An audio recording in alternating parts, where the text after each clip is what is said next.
Hi guys, today I'm going to talk about what you need to get into running. These are what I believe to be the core essentials to get you started into running. I'm going to try to keep it pretty inexpensive, but there are a few things I think are really important to invest in, especially if you want to have the best experience possible. I stress that the most important thing when you're getting into running is to get fitted for running shoes.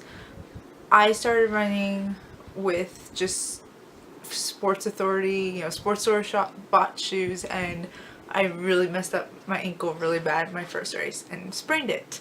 And since then, I've been fitted for shoes at my local running store, and I have not had any sprained ankle problems. So very important. The shoes I wear, and I've worn these for a few years now, are the Sauconys. I think that's how you say the brand name. I still actually don't know.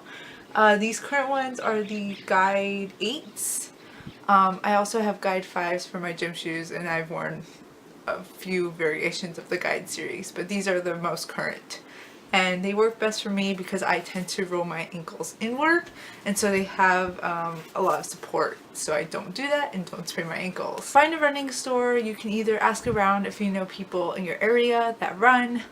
Go online. You want to look for a place that has you running on a treadmill, looking at your gait, and fitting you. This is going to cost you, unfortunately, a bit of money, but I kind of consider this as the essential investment. So you're looking anywhere from like 80 to 160 depending on what shoe you get.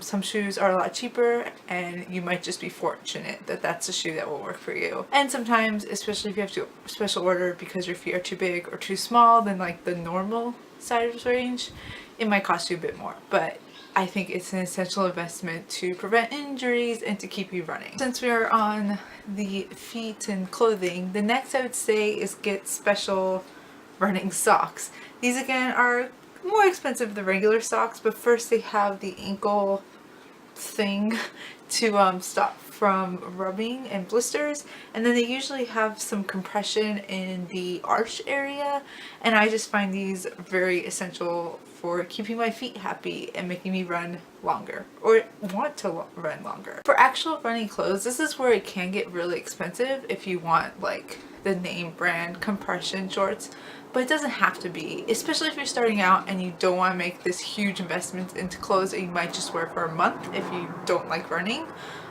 Go to Target, go to cheap places, and those clothes will work fine for where you are at. For example, I have these running capris. I've had these for about 4 years. They're about $20 from Target, and they are very worn. They are very thin now, and I'm pretty sure one day, like in the crotch area, there's going to be a hole.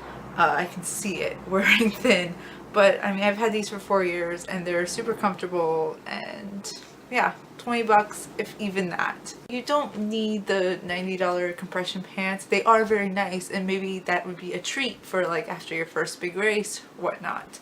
But I'd say just really run anything that is comfortable. Next is a watch of some type. Now you don't need a fancy GPS watch right away. I actually just started running with a stopwatch from Target, but I really would suggest keeping your time not on your phone and just on your watch. So a lot of people run with their phone. I run with my phone for music or podcasts, but I don't like to be taking out my phone and looking at it. I just kind of put on the music and store it away for my whole run. And sometimes in long races, I run with my phone on airplane mode, so the battery won't run out. Just a simple stopwatch, you can keep track of the time. You can get a GPS watch, which is really nice because it will tell you the distance you have gone just right on your wrist. Another important thing is looking at Google Maps and pre-planning routes, and you can get the distance by looking at the walking distance. You can get a pretty accurate distance. So even if you don't have a GPS watch, you can know your time and know the distance and then calculate your pace and stuff like that after your race. But I'd say this would be like if you ran a few races and you really want to keep going, like a good Christmas birthday present suggestion. That's how I got this. Another not necessarily needed but can be very helpful is a foam roller. These are really good for sore muscles and rolling out your calves and legs for running in particularly. I would suggest investing, if you can, in a nice brand. This is The Grid. and it's really nice because it's reinforced with like PVC pipe, and it's a very firm foam that won't break down. You can get a cheap foam roller. This was kind of like a splurge item, and this is, you know, after several years of running, I finally bought this, and I love it because there's nothing like rolling out your sore leg muscles. Although it kind of hurts, it's like that good deep tissue hurt. Lastly, for the people who like to read things, first a more serious suggestion would be Marathon by Hal Higdon.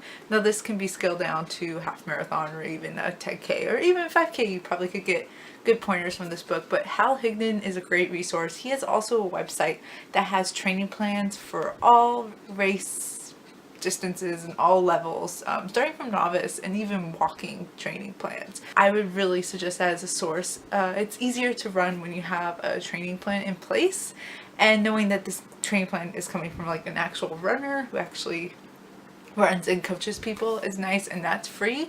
And then this book is just extended into, you know, advice plans and programs, so nutrition and everything is in this book. It's a really good guide if you just know nothing or just really want to learn a lot. A more humorous book to read that might get you into running, or when you're starting out running will get you to relate to some of the problems you might come across, would be The Terrible and Wonderful Reasons Why I Run Long Distance. And this is by The Oatmeal, or Matthew Inman. It is a web comic, so you don't need the book form.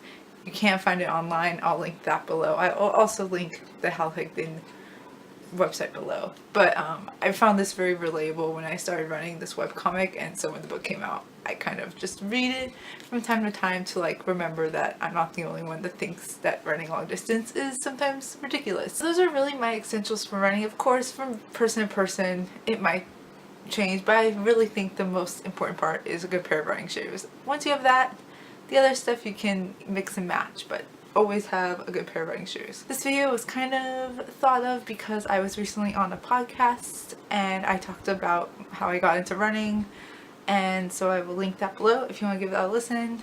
It's entertaining, I guess. I don't know. It kind of told my story of how I found myself into running about 4 years ago after I absolutely hated running. So if you want to listen to that, that's down below. That's all for today. Bye!